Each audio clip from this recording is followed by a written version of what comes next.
What's up everyone, David here. I'm super happy to be here again this week for another Megaten video, of course. First of all, I want to say, sometimes I see things that make me think that people don't know what is Shin Megami Tensei. One of those things that I recently saw is the reception to July's 2020 Nintendo Partner Showcase, where we got the reveal of Shin Megami Tensei Nocturne Remaster and a new trailer for the long-awaited Shin Megami Tensei 5. I was wondering, why are crazy Megaten fans like myself reacting like this? You're not serious. You're not serious! Let's go! Let's go! Let's go! Let's go! While everyone else is disliking the hell out of this video. Today, I will try to make sense of the Shin Megami Tensei series, and to do that, I'll do two things. I'll describe, first of all, what is Shin Megami Tensei, and second, what makes Shin Megami Tensei so good. What's the appeal of Shin Megami Tensei? Okay, so of course, since I have to start with what is Shin Megami Tensei, I must do a small bit of history. I'll make it short and I'll make it clear. Shin Megami Tensei is a series of games developed by Atlus, and this series has a bunch of different spin-offs from its mainline branch. The first mainline SMT game was released back in 1992 on the Super Famicom, and needless to say that it was a hit in Japan, which led to the release of multiple titles afterward. I'll describe a few spin-offs. Of course, the Persona franchise, which is the most big spin-off. It's even bigger than mainline nowadays. Even Persona has its own spin-off. Persona 4 Arena, Persona 5 Scramble, Persona 3 Dancing, Persona Q, much more. And of course, there's also the other spin-offs of mainline Shin Megami Tensei with Devil Summoner, The Last Bible, Devil Survivor, Digital Devil Story, Majin Tensei, Digital Devil Saga, Devil Children Liberation DX2, and much more. If you're interested in learning more and going in depth about the history of Megaten, I would suggest a fellow content creator named Tonsa, linked in the description below. I really love his content, he's really informative, plus he's a cool dude, check him out. Now, of course, the thing that I wanted to talk about the most is what makes Shin Megami Tensei so good. I don't think I need to say that as a Megaten content creator, I get this question very often. I always have a lot to say when it comes to my answer, but the first thing that I always say, what I always start with is Shin Megami Tensei is extremely unique while keeping its consistency. Let me explain what I mean by that. When you ask what is an RPG to anyone who isn't a hardcore gamer, they will probably tell you or describe a game similar to Dragon Warrior or something like Final Fantasy. Those games are always the RPGs that everyone know and love, because this is standard. This is what we see in most RPGs, and they aren't trying some major different things. Don't get me wrong, I love those games. They're on my shelf, I adore them, and I'm a big fan of both series that I just mentioned. They're just example of a standard RPG. In Shin Megami Tensei, you recruit demons, you summon demons, you transform into a demon, you slash demons down with your sword, you summon your inner self. Yeah, it's far from your typical RPG. Now, as you can see, Megami Tensei games are very unique. They're very unique when you compare them to other RPGs, but they're also very unique when you compare the games from one to another. Let me give you a quick bunch of examples. In Devil Survivor, you're stuck in Tokyo since the government locked the city down because of a demon infestation.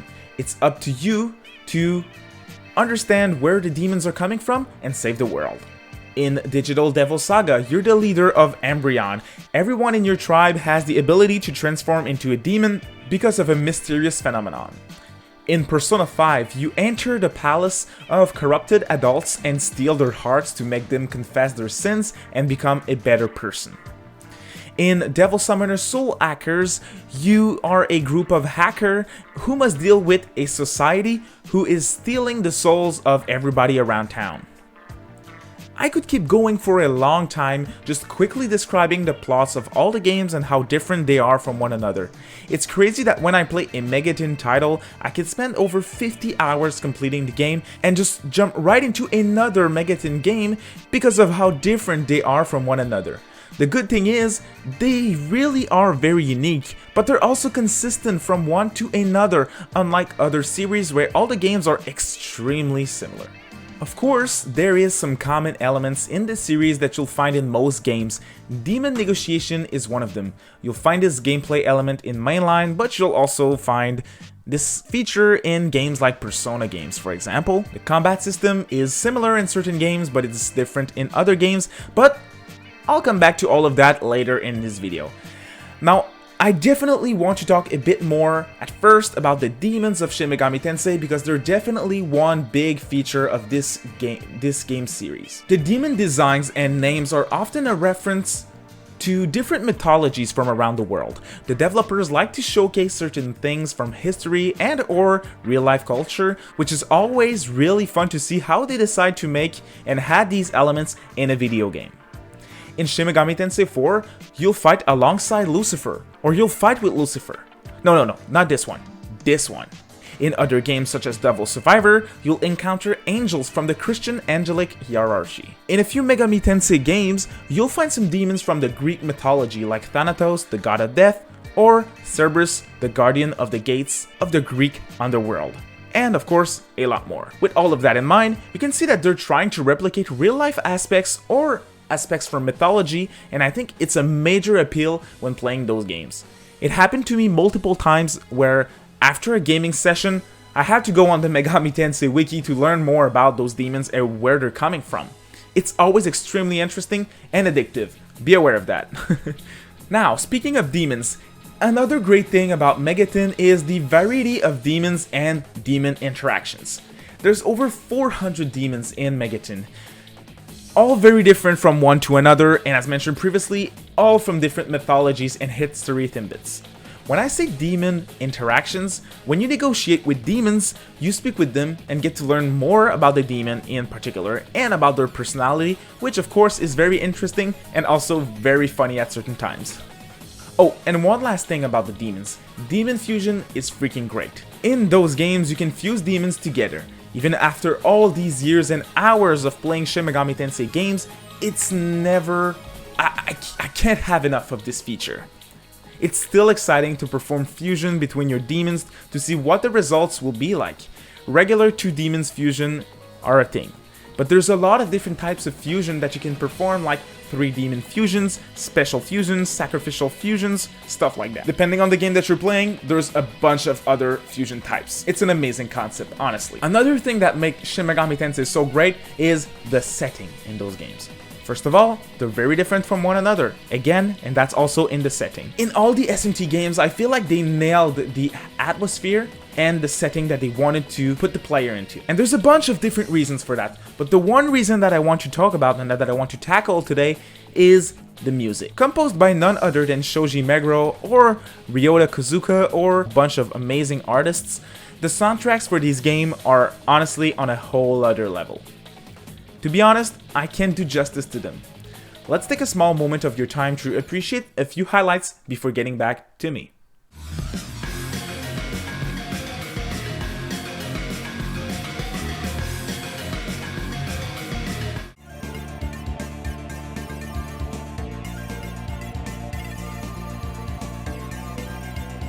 Now, enough about the music. I know that one of the things that you guys will want to hear is, what about the gameplay in these games? What is it like?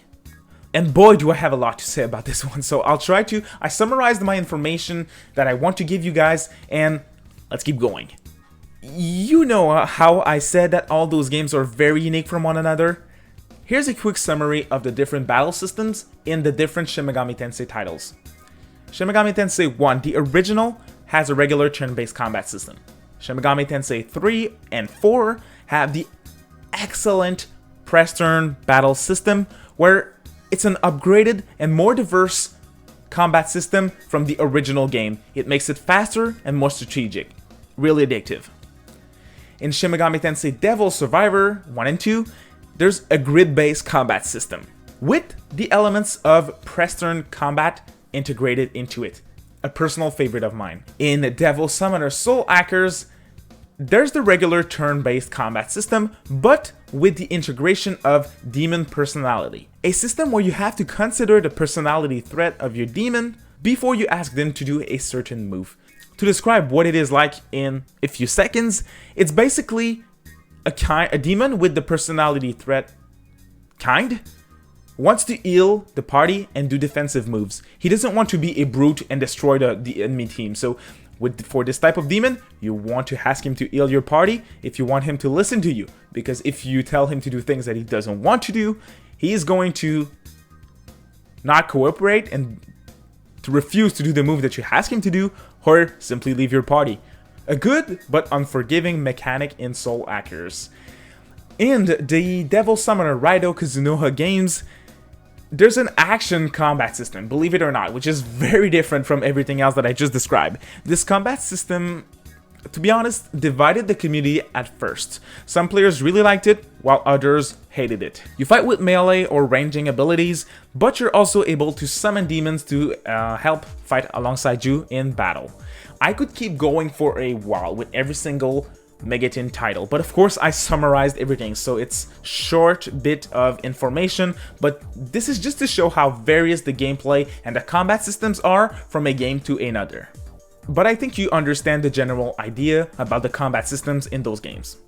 Another thing that I must talk about when it comes to Shin Megami Tensei gameplay features is of course the infamous alignment system, which is another fan favorite, honestly. You know how in certain games, depending on your dialogue choices, you get different endings, right? Well, you see, in certain SMT games, it's just that, but better and deeper. Your dialogue choices will impact the direction of your story. There's 3 different paths that you can take in most of the games: the chaos path, law path, or the neutral path as well. What I always suggest to any newcomers of Shin Megami Tensei to do is to just play the game like if you were the main character. And this is how I think you'll get the best experience, since in most games, all the endings and all the stories are really interesting. Before I wrap things up, there's one statement or a few statement about the difficulty in SMT games that I want to break. Those games, what I always hear is stuff like those games are extremely hard. The Dark Souls of RPGs or some crap like that. I must say that yes, there is certain difficulty levels in some of the SMT games. The thing is, none of those games are unfair. It's not hard to overcome certain bosses. Like in SMT4, the hardest boss fight, or at least the hardest difficulty fight, is of course the Minotaur fight. And I replayed SMT4 recently, and yes, of course, I know that I played a lot of the games, so of course I'm familiar with the mechanics of the games, but looking back at it, it's like, yeah, it's a hard fight, but with a few preparations, nothing too major, you don't need a walkthrough or anything like that, it's easy to overcome. Like, yes, the games are kind of hard, but the thing is, they're not unfair, so I don't think that the difficulty is a problem, and I'd even go as far as to say, it's good. We like difficulties. Like, I talked with a bunch of different veterans of this series, and I was on podcast talking about Persona 5 Royal, one of the latest installments in Megaten. And in Persona 5 Royal, the difficulty level is really ridiculous, honestly, and this was a complaint for most people. So the difficulty in Megaten, get this out of your head, guys. It's not unfair, it's not a bad thing, it's good, and you'll like it. Please play Nocturne once it comes out next year. And just before wrapping things up, of course, another cool thing about SMT is the community. There's a bunch of cool YouTube channels, Facebook groups, we're a really active Twitter community actually, and there's also a bunch of cool Discord groups. And if you guys want to try those games out, please do yourselves a favor and come join us in this amusing community that is the Shin Megami Tensei community. So I hope I made sense with everything in this video, guys. If you don't know about me, my name is David. I'm a YouTube content creator, of course, and I always create Megaten content. Most of the time it's Megaten stuff, so if you want to stay up to date on anything Atlus, Shin Megami Tensei, Persona, please consider subscribing. If you liked the video, please give me a thumbs up. If you didn't like it, a dislike is also okay, and if you want to leave me a comment on your thoughts about this video, please do so, and I'll be happy to read all of them. Thank you so much for your time, guys. I hope you liked it. See you next time.